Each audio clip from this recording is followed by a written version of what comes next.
안녕하십니까. 김춘경 선생님입니다. 오늘은 여러 가지 용액을 어떻게 분류할 수 있는지 공부하도록 하겠습니다. 지난 시간에는 여러 가지 용액을 관찰하는 공부를 했죠. 그래서 오늘은 분류 기준을 세워서 용액을 분류하는 공부를 해보겠습니다. 자, 여러 가지 물질을 관찰할 때 주의할 점은 다음과 같습니다. 우리가 여러 가지 물질을 관찰할 때는 오감을 주로 활용을 합니다. 귀로 듣거나 눈으로 보거나 코로 냄새를 맡고 입으로 맛을 보기도 하고 손으로 이렇게 만지는 촉각으로 관찰을 할 수가 있습니다. 근데 미각을 관찰할 때는 아무 것이나 이렇게 특히 실험실에서 사용하는 용액은 선생님이 허락 없이 맛을 보면 매우 위험합니다. 특히 여기에는 용액과 산과 염기 실험을 할 때 사용하는 용액들 중에서는 절대로 먹어서는 안 되는 용액이기 때문에 절대 맛을 보지 않습니다. 잘못돼서 혹시라도 입속에 들어갔을 때에는 반드시 물로 헹구어야 합니다. 그리고 후각을 관찰할 때는 성세를 모르는 물질에 함부로 코를 직접 대고서 냄새를 맡으면 코 점막에 치명적인 자극을 줄 수 있습니다. 그렇기 때문에 여기 보여지는 것처럼 간접적인 방식으로 냄새를 맡도록 하여야 합니다.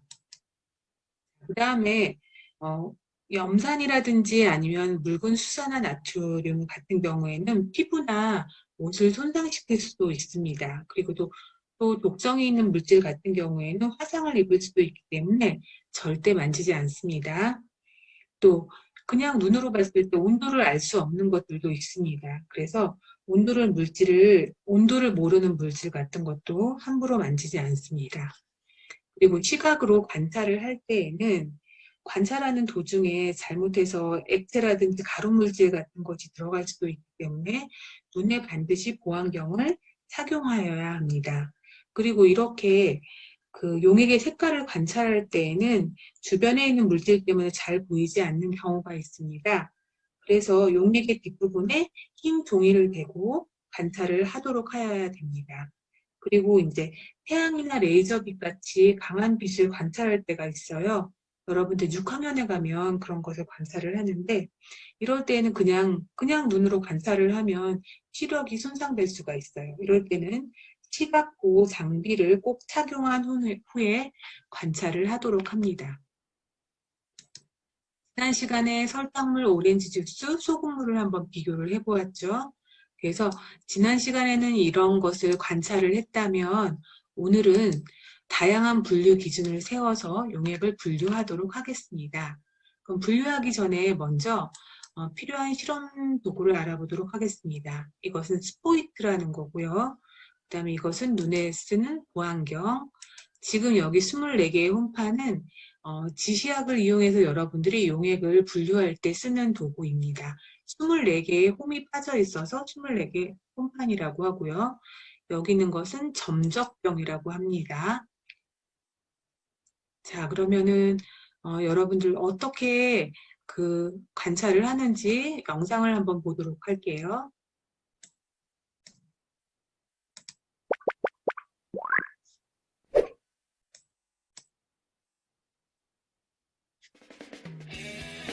여러 가지 용액을 분류하려고 할 때 가장 먼저 해야 할 일은 무엇일까요?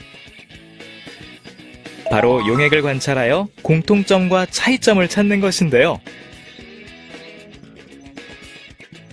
그럼 여러 가지 용액을 관찰하여 볼까요?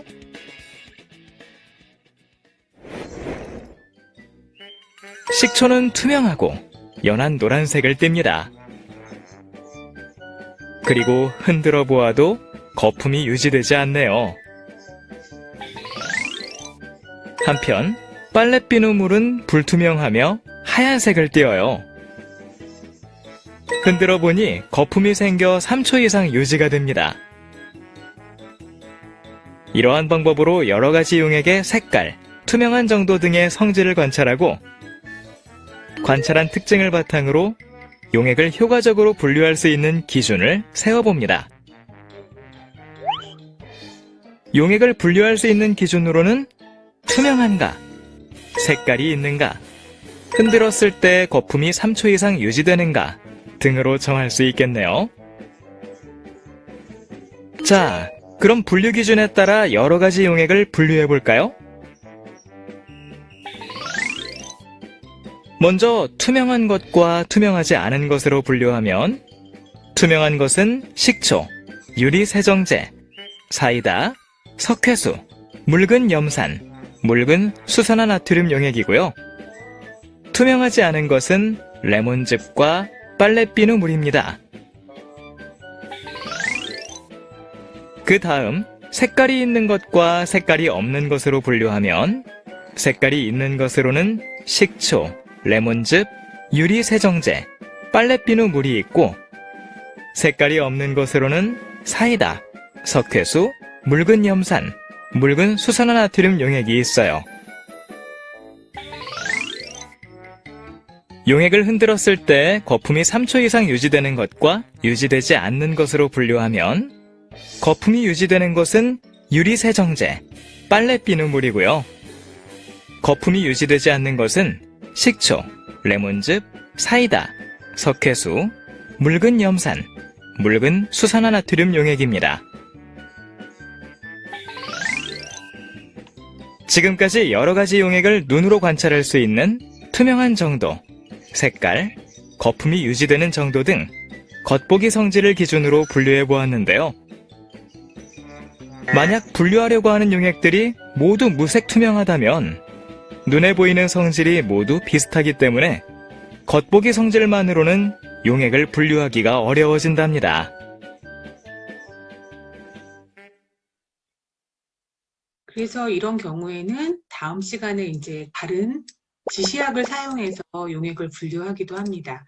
그럼 오늘 아까 지금 여러분들 분류했던 것을 한번 정리를 해보겠습니다.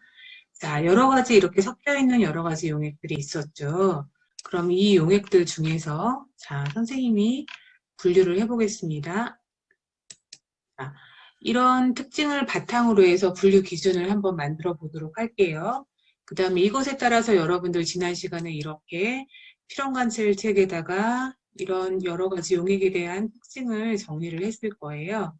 그러면 이러한 용액을 효과적으로 분류할 수 있는 기준은 색깔이 있는가, 뭐 투명한가 이런 것들이 있었죠. 그래서 아까 실험한 영상 중에서 한번 잘 생각해 보기 바랍니다. 자, 이것은 어떤 분류 기준으로 나눈 것일까요? 이쪽에 식초, 레몬즙, 유리세정제, 빨래비누물이 따로 있고 이쪽은 사이다, 석회수, 묽은 염산, 묽은 수산화나트륨입니다. 그럼 여기에는 어떤 분류 기준일까요? 자, 이것은 색깔이 있는가죠? 또는 투명한가라고 할 수 있죠. 색깔이 있다, 여기는 색깔이 있는 것, 이쪽에는 색깔이 없는 것을 이렇게 분류를 하였습니다. 자, 그럼 이번에는 자, 이렇게 나누었습니다. 여기는 레몬즙과 빨래비누물이 따로 떨어져 있고요. 나머지도 6개가 따로 떨어져 있어요. 어떤 분류 기준으로 나눈 것일까요? 한번 잘 생각해 보세요. 자, 어떤 기준일까요? 이것은 바로 투명한가가 아닌데 여기는 투명한 것. 아, 여기는 투명한 거라고 해놨네요. 그 다음에 이것은 그렇지 않은 거. 레몬즙과 빨래비누물은 투명하지 않은 것을 이렇게 분류를 해놓았습니다. 그럼 이번에는 자, 이번에는 이겁니다. 레몬즙과 빨래비누물을 이쪽에 놓고 나머지는 이쪽에 두었어요. 자, 어떤 기준으로 용액을 분류했을까요? 이것은 흔들었을 때 거품이 3초 이상 유지되는가입니다. 그래서 3초 이상 유지되는 것, 그 다음에 유지되지 않는 것, 그것을 이렇게 구분을 해서 해 놓았습니다. 다음, 그래서 앞에서 관찰한 겉보기 성질만으로 이렇게 용액을 분류하면 색깔이 없고 투명한 용액은 쉽게 구분이 되지 않아서 분류하기가 어렵습니다. 또 어떤 용액들은 냄새를 맡기가 어려워서 분류하기가 어려운 점도 있습니다. 그래서 여러 가지 용액을 오늘 배운 것은 여러 가지 용액의 성질을 관찰한 뒤에 분류할 수 있는 기준을 세워서 여러 가지 용액을 분류한다는 것을 공부했습니다. 여러 가지 용액을 분류하는 기준으로 적절하지 않은 것은 이거죠. 투명한가라든지 색깔이 있거나 냄새가 나는 것은 분류하는 기준으로 정할 수가 있습니다. 하지만 이렇게 용액이 예쁜가, 매우 예쁜가 이것은 분류하는 기준으로 맞지 않습니다. 오늘은 5단원 산과 염기 중에서 여러 가지 용액을 관찰하고 분류하기까지 공부를 했습니다. 다음 시간에는 지시학으로 용액을 분류하는 법을 공부하도록 하겠습니다. 자, 어떻게 하면 투명한 용액을 눈으로 구분하기가 어려울 때 맛도 볼 수가 없고요.